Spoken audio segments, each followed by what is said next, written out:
The first thing I saw was light. Blinding white light. It poured through the falling snow and covered everything, the trees, the bench, my shaking hands. For a second, I thought I was dreaming. Or maybe I had frozen, and this was what people saw right before they disappeared forever. Then I heard the sound. Engines. Not one. Not two. Many. I turned my head slowly. My neck felt stiff, like ice had crept into my bones. Snowflakes clung to my eyelashes. My cheeks hurt from the cold. My fingers were red and numb, curled tight around the thin sleeves of my sweater. And all around the park road, black cars rolled in. Long, shiny, silent, except for the low growl of their engines. They moved like a line of dark animals, circling closer and closer until they surrounded the bench where I sat. I counted without meaning to. 1, 3, 6, 10. More kept coming. By the time they stopped, there were so many that the road looked like a wall of black metal and bright headlights. Later, I would learn the number. 19, but right then, I could only stare. My suitcase sat beside me on the bench. The zipper was broken. One sock stuck out of the side. Snow had gathered on top of it, turning it into a small white hill. I tried to stand, but my legs felt weak and wobbly. Am I in trouble? I whispered to myself. I hadn't done anything wrong. I was just sitting, just breathing, just trying not to cry anymore. Car doors opened at the same time. The sound echoed through the empty park. Thump, thump, thump. Men stepped out. They all wore dark coats that reached their knees, black gloves, black shoes that didn't slip on the ice like mine would have. Their faces were serious, calm, focused, not angry, not rushed, but not normal either. They didn't look like police. They looked important, in a quiet, powerful way. One of them spoke into a small device near his ear. Another scanned the park slowly, his eyes moving from tree to tree, bench to bench, shadow to shadow. Then all of them turned the same direction. Not toward me. Toward her, the woman I had given my boots to. She stood a few steps away under a tree where the snow fell softer. An hour ago, she had been sitting on the ground, shaking so hard I thought she might faint. Her feet were blue. Her lips were purple. Her coat had holes in it. I had taken off my winter boots, the only warm thing I had left, and pushed them toward her. She had looked at me like I had handed her something made of gold. Now she wasn't shaking. She wasn't hunched. She stood straight, tall, and still. The boots looked strange on her expensive-looking now, not old like they had seemed on me. One of the men hurried to her side. "Ma'am," he said, his voice low but full of respect. "We're here." "Ma'am?" I blinked. Another man held out a thick coat. A woman from another car brought a blanket. Someone else carried a thermos, but they didn't rush to cover her first. She raised one hand slightly and pointed at me. Every head turned. I froze. "She first?" the woman said softly. Her voice was not weak anymore. It was calm, strong, like someone who was used to being listened to. Two people hurried toward me. One wrapped a heavy blanket around my shoulders. It felt like stepping into a warm hug. Another pressed a hot cup into my hands. I almost dropped it because my fingers could barely move. "Careful," the woman said gently, small sips. I looked up at her. Snowflakes landed in her dark hair, but she didn't brush them away. Her face no longer looked purple. Her skin looked warm, alive. Her eyes were deep and bright, like she could see things other people missed. I swallowed. Who are you?" She didn't answer right away.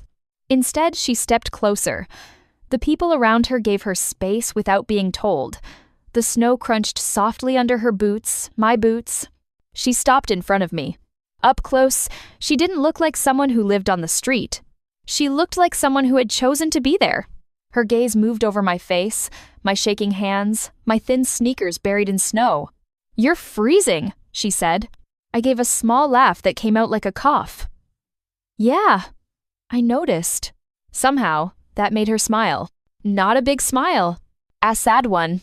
Behind her, the line of black cars waited quietly, engines still running, headlights still shining through the storm like a glowing wall. The park that had felt empty and lonely just minutes ago now felt like the center of something huge. Something I didn't understand. I looked around, half expecting someone to jump out and say it was a joke. But nobody laughed. Nobody whispered. Everything felt serious. Real. One of the men spoke again into his earpiece. "Location secured," he said. "She's safe." Safe? Who? Me? The woman looked down at me again. "What's your name?" My throat felt tight. "Noelle?" Her eyes softened. "Noelle," she repeated, like it was important to remember. I hugged the hot cup closer to my chest. "I'm sorry if I did something wrong. I was just sitting here. I wasn't trying to—" "You did nothing wrong," she said quickly. Her voice had a quiet power that made me stop talking right away. In the distance, church bells began to ring. Midnight, Christmas. I felt a sudden sting in my eyes. Somewhere across town, families were laughing, opening gifts, sitting near warm lights and full tables. And I was here, on a park bench, surrounded by strangers and black cars. The woman followed my gaze toward the sky, where snow still fell thick and steady. "Hard night," she said softly. I nodded. My voice came out small. "My parents, they told me to leave." She didn't ask why. She didn't look surprised.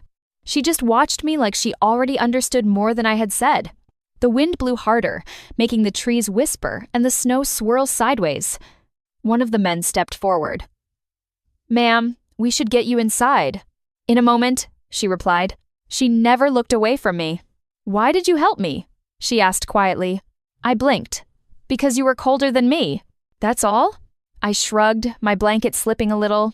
Someone behind me fixed it gently. "I just didn't want you to hurt," I said. "Boots can be replaced. People can't." For a second, her eyes shone like they might fill with tears. But they didn't fall. Instead, she nodded once, slowly, like she had just made a very important decision. Around us, the people in black coats waited silently. Snow kept falling. The world felt very still. Then she leaned a little closer to me, close enough that I could see tiny snowflakes resting on her eyelashes, and she said one sentence. A sentence that made the cold, the bench, the suitcase, the whole terrible night feel like it was about to turn into something else. "Kindness is never wasted, and tonight, yours changes everything." The morning had started with music. Soft Christmas songs floated through the house speakers while I stood on a chair, trying to tape a paper snowflake to the wall. The tape kept folding in on itself, sticking to my fingers instead of the wall. "Make it straight, Noelle," my mother called from the dining room. "It looks messy." "I'm trying," I said, pressing it again. The house smelled like cinnamon and roasted chicken. Twinkling lights hung around the windows. A big Christmas tree stood in the living room, covered in gold and red ornaments. Under it were wrapped presents, shiny paper, perfect bows.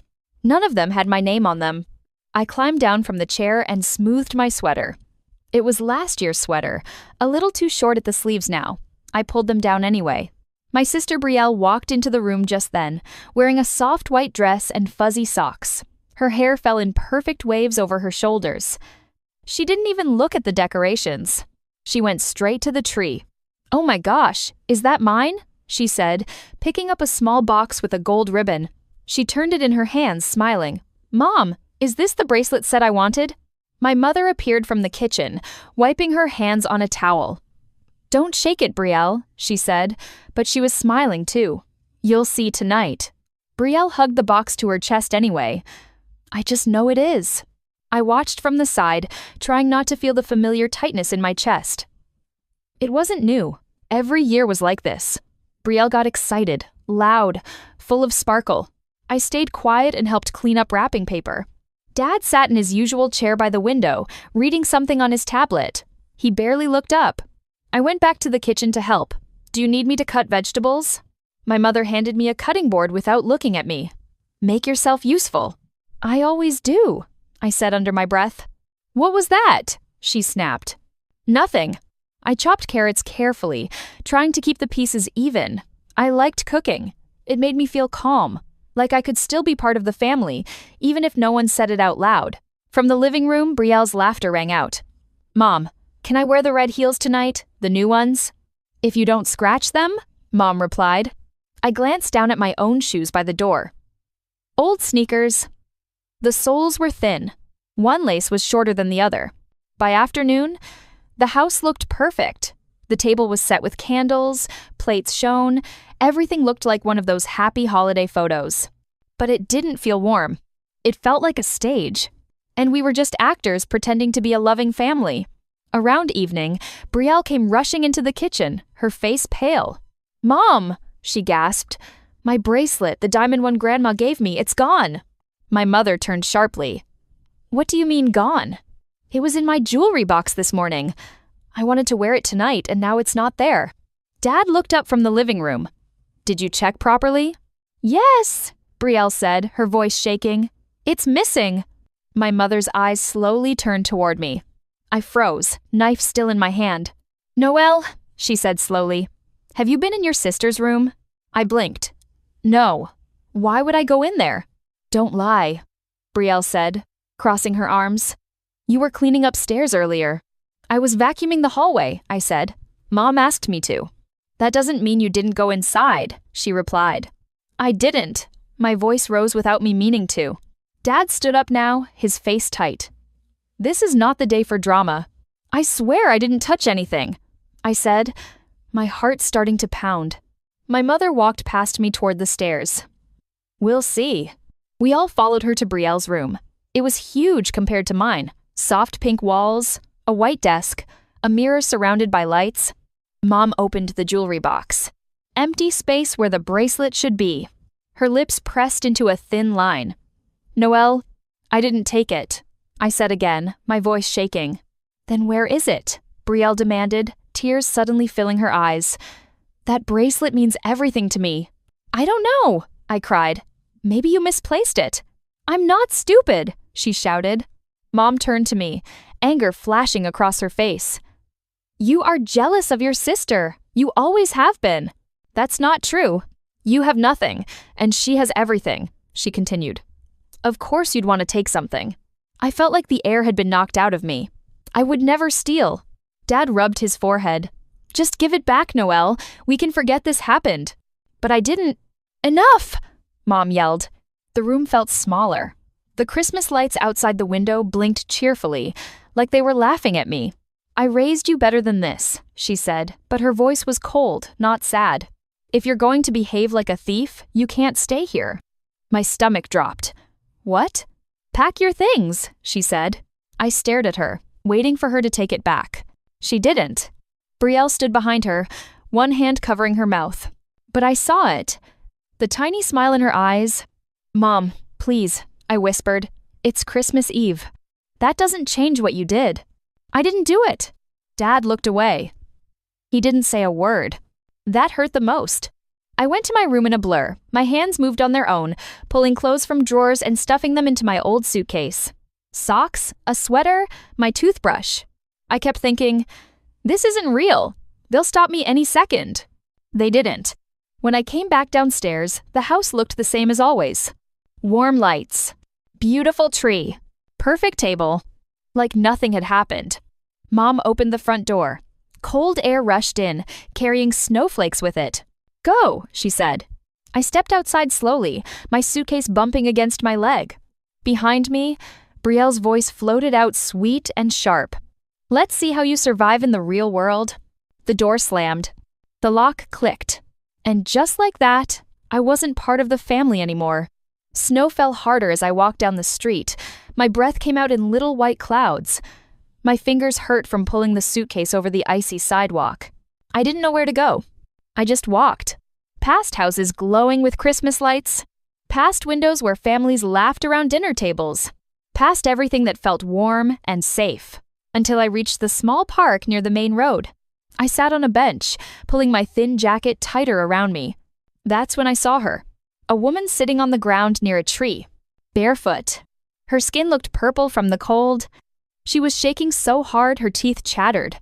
For a moment, I almost looked away. I had nothing. Nowhere to go. I was freezing too. But something inside me wouldn't let me ignore her. I stood up slowly and walked over. "Hi," I said softly. She looked up at me, surprised. Without saying anything else, I sat down on the snow and pulled off my winter boots. I pushed them toward her. You need these more than I do, I said. She stared at me like I had just done something impossible. And that moment, that simple choice changed everything that happened next. The snow felt like needles on my feet the second my boots came off. I almost gasped, but I tried not to show it. I pushed the boots closer to the woman instead, my fingers stiff and clumsy. She didn't move right away. She just stared at me. Up close, her face looked even colder than before. Her lips were a deep purple, and tiny pieces of ice clung to the ends of her hair. Her hands were red and cracked from the cold. You need them, I said again, my voice softer now. Please take them. Slowly, like she didn't trust what she was seeing, she reached forward. Her fingers brushed mine. They were freezing. Colder than snow. She pulled the boots toward her chest first, like she wanted to make sure they were real. Then she slipped them on, one foot at a time. They were a little big on her, but she didn't seem to care. When both boots were on, she closed her eyes for a moment. Not like someone who was just warmer, like someone who had just been given hope. I stood up quickly before I could change my mind. The cold from the ground was already biting into my socks.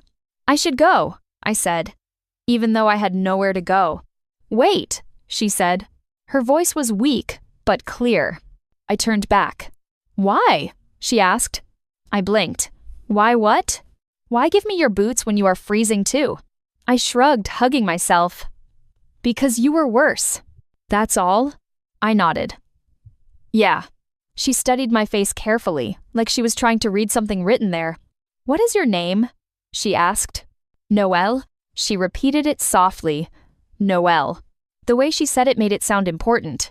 What's yours? I asked. She smiled just a little. Names can wait. That was strange, but I didn't ask again. The wind picked up, blowing snow sideways across the park. I shivered hard. My toes felt like they were disappearing. You can sit, she said, patting the bench. I hesitated. I don't want to take your spot. She almost laughed at that. Sit. I sat beside her, pulling my feet up slightly to keep them out of the deepest snow.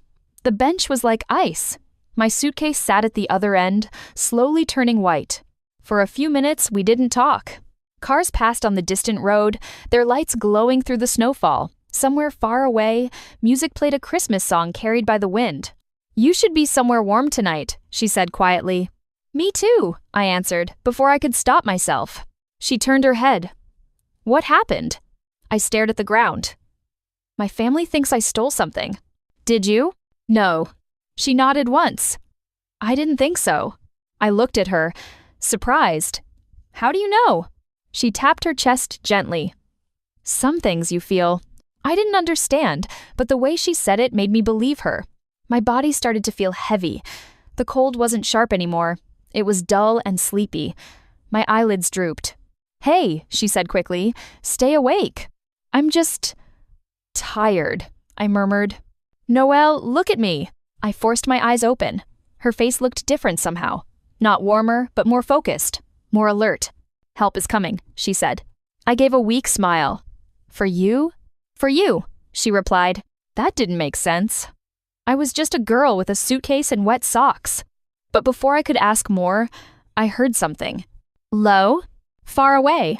A rumbling sound. At first I thought it was thunder, but the sky wasn't flashing. The sound grew louder, steadier. Engines. More than one.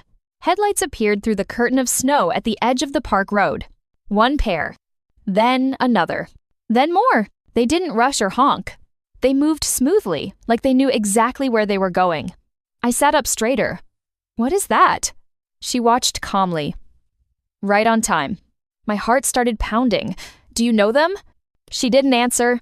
The first car turned into the park road, black, shiny, the kind you only see in movies or outside fancy hotels. Another followed, and another.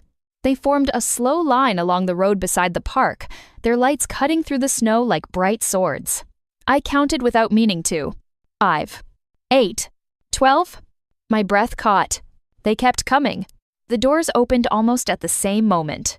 People stepped out wearing long, dark coats. Their movements were quick but controlled. Some looked around the park. Others walked straight toward us. I suddenly felt very small, very exposed. Did I do something wrong? I whispered.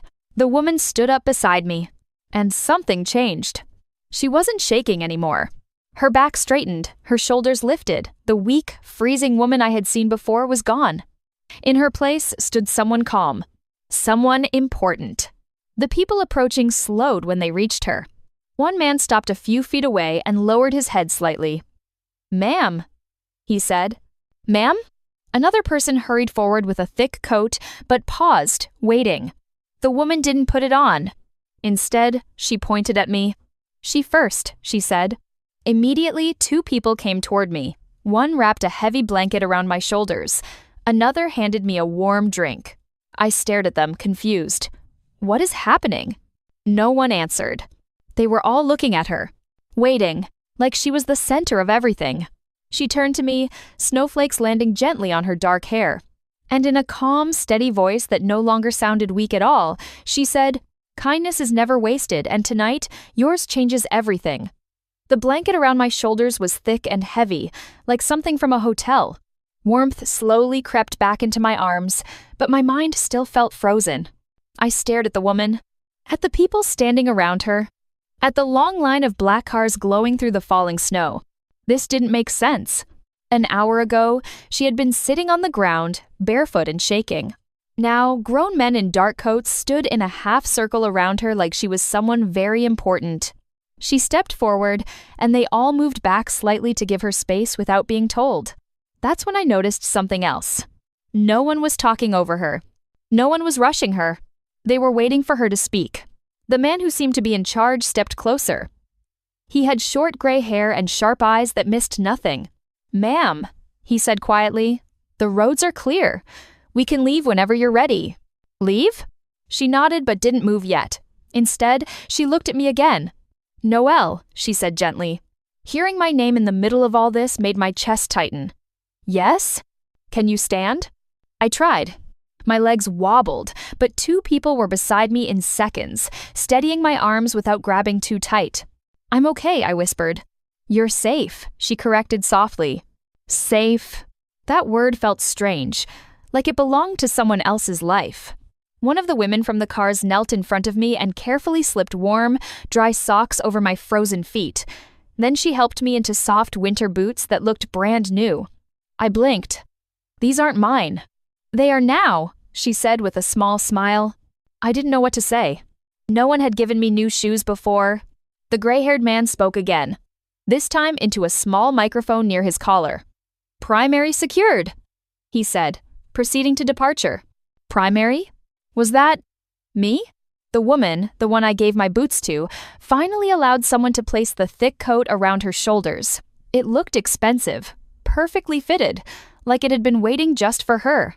She didn't look like someone rescued. She looked like someone returning to her place. I gathered my courage. "Who are you?" Her eyes met mine, calm and deep. "Someone who needed to see you tonight," she said. That was not an answer. Behind us, car doors opened. Warm yellow light spilled onto the snow from inside the vehicles. The gray-haired man gestured toward one of the cars. "We should get you out of the cold." I looked at the woman again, unsure. She gave a small nod, like she understood my fear. "You can trust them," she said. I don't know why, but I believed her. They guided me carefully across the snow. My suitcase was picked up by someone else before I could grab it. "Hey, that's mine," I said quickly. "It will be handled with care," the man assured me. Handled? Like it was something valuable? The car door closed behind me with a soft, heavy sound. The seat was warm. The air inside smelled clean, like leather and something sweet. I had never sat in a car like this before. The woman got in beside me. Not in the front. Beside me. The door shut, and the outside noise faded instantly. The storm became quiet, just white shapes moving past the tinted window. I hugged the blanket around myself. "Am I dreaming?" She smiled faintly. "No." The car began to move smoothly, followed by the others in a slow, quiet line. I watched the park disappear behind us. The bench where I had sat. The spot where my old boots had been. The place where my old life ended. "Where are we going?" I asked. "Somewhere warm," she said. "Somewhere safe." I looked at her again, really looked. Her posture was straight. Her hands rested calmly in her lap. Her face looked peaceful, not tired or scared anymore. "You weren't really homeless," I said slowly. "No," she replied. "Then why were you out there like that?" She turned her head slightly, studying the snow outside before answering. "Because sometimes the only way to see the truth in people," she said, "is when they think no one important is watching." I frowned. "Important?" She looked back at me. "Tell me, Noelle. When you gave me your boots, what did you think would happen?" I shrugged. "Nothing. I just didn't want you to freeze." "You didn't expect a reward?" "No." "Did you hope someone would see and praise you?" I shook my head. There was no one there. She nodded slowly, like that answer mattered. Up front, the gray-haired man glanced at us through the mirror but quickly looked back at the road. The city lights grew brighter as we drove. Decorations hung from street lamps, stores glowed, people hurried along sidewalks carrying bags and laughing. I felt like I was watching another world through glass. "You lost your home tonight," she said gently. I swallowed. "Yeah. And still, you chose to help someone else." I didn't know what to say to that. She folded her gloved hands together. "That tells me more about you than any school record, job history, or bank account ever could." Bank account? I almost laughed. I barely had enough money for bus fare. One of the other cars pulled slightly ahead, clearing traffic. They moved together like they had done this many times before. "Are you famous?" I asked quietly. She smiled a little. "In some places." "Rich?" "In resources," she corrected. I stared at her. "This is crazy." "Yes," she agreed calmly. "It probably feels that way." The car slowed as we turned through large gates that opened automatically. Beyond them stood a huge building, glowing with soft golden lights. It looked like a hotel from a movie. Or a palace. My mouth fell open. "We're not going in there." "We are," she said. The cars rolled to a stop under a covered entrance. People were already waiting outside, dressed neatly, moving with quiet purpose. My heart started racing again. I don't belong here. She turned fully toward me. Her eyes were warm, steady, certain. "Noelle," she said softly, "tonight proved exactly where you belong." Before I could ask what she meant, someone opened the car door, and warm air from inside the building washed over us. And I realized this night was far from over. Warm air wrapped around me the second I stepped out of the car. It smelled like vanilla and something sweet, like fresh bread. My cold lungs didn't know what to do with air that didn't hurt. I stood under the bright entrance lights, staring up at the huge building in front of me. Tall windows, shining floors inside, people dressed in neat uniforms waiting by the doors. I looked down at myself, messy hair, red nose, borrowed boots, blanket around my shoulders. "I really don't belong here," I whispered. "Yes, you do," the woman beside me said gently. The gray-haired man walked ahead and the doors opened before he even touched them. Inside, everything glowed gold and soft. A giant Christmas tree stood in the middle of the hall, covered in white lights and silver ornaments. A fire crackled in a wide fireplace. Music played quietly, slow and peaceful. I had never seen a place like this, except on TV through store windows. People didn't stare at me the way I expected. No one frowned, no one whispered. They simply moved with quiet respect, especially toward the woman walking beside me. She didn't rush. She didn't explain. She walked like this was normal. Like this was home. We stepped into an elevator with shiny walls that reflected my surprised face back at me from every angle. I looked at her reflection too. She didn't look like the freezing woman from the park anymore. She looked powerful, important. The doors closed softly. "Are you going to tell me who you are now?" I asked. She smiled slightly. "Yes, you deserve that." The elevator moved smoothly upward. "My name," she said, "is Valentina Voss." The name meant nothing to me, but the way she said it sounded like it meant something to the world. "I own companies," she continued, "in technology, medicine, and housing. I run charities in many countries. Some people call me a business leader. Some call me a problem solver." I blinked. "You mean, like, really rich?" She gave a small, amused breath. "Yes, very." I stared at her, trying to match that sentence with the woman shivering in the snow an hour ago. "Every Christmas Eve," she said, "I go out alone, dressed as someone people usually ignore. No security near me, no cameras. No one knows where I am, except one trusted driver. That's dangerous, I said. Yes, she agreed calmly, but it shows me the truth. Truth about what? About people, she said. How they treat someone who can give them nothing. The elevator doors opened into a quiet hallway with soft carpets and warm lights. We walked slowly as she continued. Many people walk past, she said. Some look away. Some pretend not to see. A few take photos and laugh. Some even get angry if I sit near them. My chest hurt hearing that. But sometimes, she went on, someone does something kind when they have no reason to. No reward. No audience. Just heart. We stopped in front of a large door. A woman in uniform opened it for us. Inside was a beautiful room bigger than my entire house. A couch, a fireplace, soft blankets, a table with warm food already set out. I just stood there, overwhelmed. Valentina turned to me. Tonight, that person was you. I shook my head. I just gave you boots. You gave away the only thing keeping you warm, she said gently, when you had just lost everything.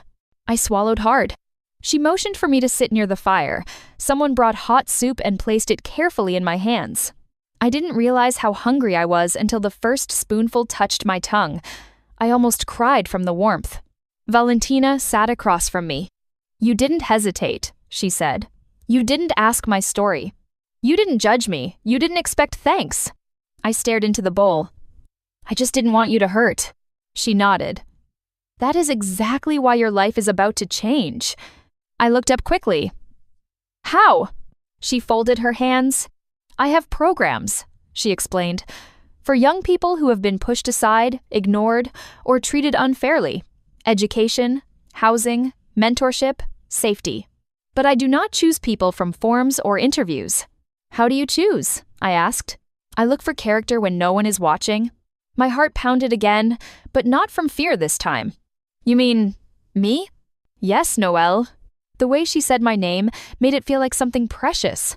I don't have good grades, I said quickly. I don't have money. My family thinks I'm a thief. Her eyes sharpened slightly. You are not a thief. I nodded slowly. I didn't take it. I know. That surprised me. How? She gave a small smile.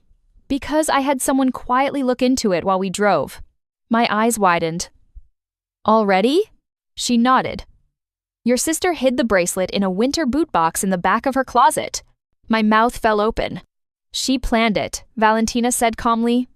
She searched online earlier this week about how to make someone look guilty without proof. Tears rushed into my eyes, hot and sudden. Not just from the lie, but because someone finally believed me. I told the truth, I whispered. I know, she said softly. I wiped my cheeks with the back of my hand. What happens now? That depends on what you want, she replied. I don't want revenge, I said after a moment. I just don't want to be nothing. Her expression warmed. You are far from nothing. She stood and walked toward the window overlooking the city lights. I can offer you a place to live, she said. A school of your choice. Travel, mentors who will teach you business, leadership, or anything you wish to learn. I stared at her back, stunned. But, she added, turning around, the most important thing I can offer you is a chance to become someone who helps others the way you helped me. I thought about the park bench, the cold, the way it felt to be invisible. I want that, I said. She smiled fully for the first time. It made her look younger, lighter. I hoped you would. There was a gentle knock, and the gray-haired man stepped in. Everything is arranged, he said. Valentina nodded. Thank you. He left quietly. I looked at her. Arranged? A room here for now, she said.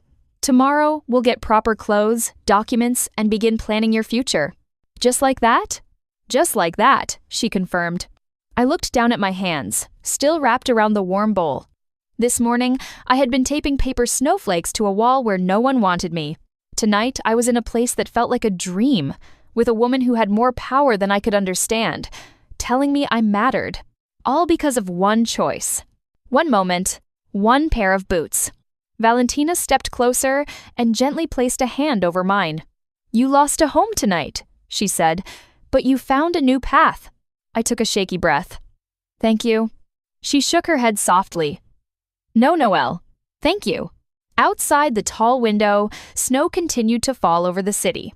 But for the first time that day, I wasn't cold. And for the first time in a long time, I wasn't alone. Thanks for watching, and don't forget to like, comment, and subscribe for more interesting revenge stories.